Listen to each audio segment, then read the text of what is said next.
इस क्वेश्चन को सॉल्व करते हैं।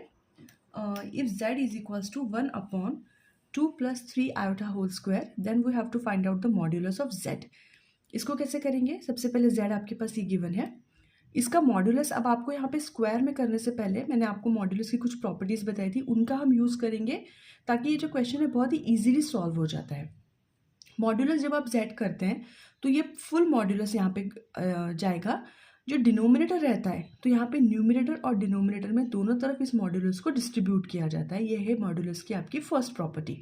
मैंने पिछले वीडियोस में आपको प्रॉपर्टीज बताई थी कॉन्जुगेट और मॉड्यूलस की, तो हम इसमें उसी का यूज़ करेंगे कि जब डिवाइड में कोई नंबर अगर आपका मॉड्यूलस में गिवन है तो वो न्यूमिनेटर और डिनोमिनेटर में दोनों तरफ डिस्ट्रीब्यूट होता है मॉड। तो हम इस मॉड को दोनों तरफ डिस्ट्रीब्यूट करेंगे। Modulus of 1 is equals to 1 होता है। अब यहाँ पर है स्क्वायर, ये एक और प्रॉपर्टी है। If z to the power n इसका आप फुल मॉड्यूलस निकालेंगे तो वो मॉड्यूलस ऑफ z का पावर n इसी के इक्वल होता है।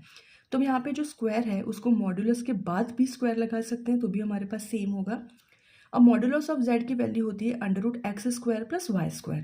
तो यहाँ पे x की जगह है 2, y की जगह है 3, हम उनका स्क्वायर करेंगे और फिर मॉड्यूलस के बाहर स्क्वायर लगाएंगे।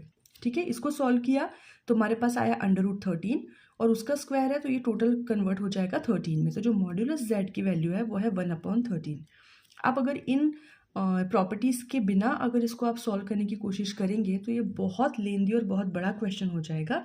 इसीलिए हमारे पास जो मॉड्यूलस की प्रॉपर्टीज़ गिवन है हम उनके हेल्प करेंगे जिससे ये बहुत ही ईजिली क्वेश्चन सॉल्व हो जाते हैं।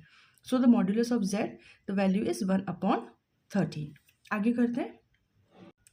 अब हमारे पास क्वेश्चन है कि what is the smallest positive integer n for which 1 + iota to the power 2n is equals to 1 - iota to the power 2n।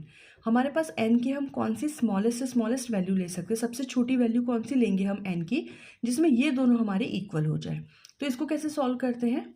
जैसे यहाँ पे ये नंबर आपके एज इट इज़ है, यहाँ पे मैं अगर मल्टीप्लाई बाय 1 कर दूँ तो भी इसमें कोई डिफरेंस नहीं होगा। सो इसको यहाँ पे मैंने डिनोमिनेटर में शिफ्ट किया, दिस इज इक्वल्स टू 1। अब यहाँ पे 2n है दोनों तरफ पावर में तो मैं इसकी होल पावर 2n में भी कन्वर्ट कर सकती हूँ। अब ये जो है कॉम्प्लेक्स नंबर है जिसके डिनोमिनेटर में है आयोटा, तो हम इसको कॉन्जुगेट निकालेंगे। इट मीन्स दैट इसके ऑपोजिट साइन से प्लस से ऊपर नीचे मल्टीप्लाई करेंगे। टू द पावर 2n जो है वो हमारा एज इट इज चलेगा। यहाँ पे मल्टीप्लाई करेंगे a + b होल स्क्वायर, यहाँ पे बनेगा a² - b²। इसको आप सॉल्व करेंगे, ये देखिए ये आ गया, 2 से 2 cancel, i to the power 2n is equals to 1।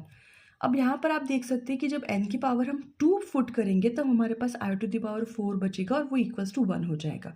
तो 1 कब होगा? जब n इज इक्वल्स टू 2 रखोगे। तो दिस इज द स्मॉलेस्ट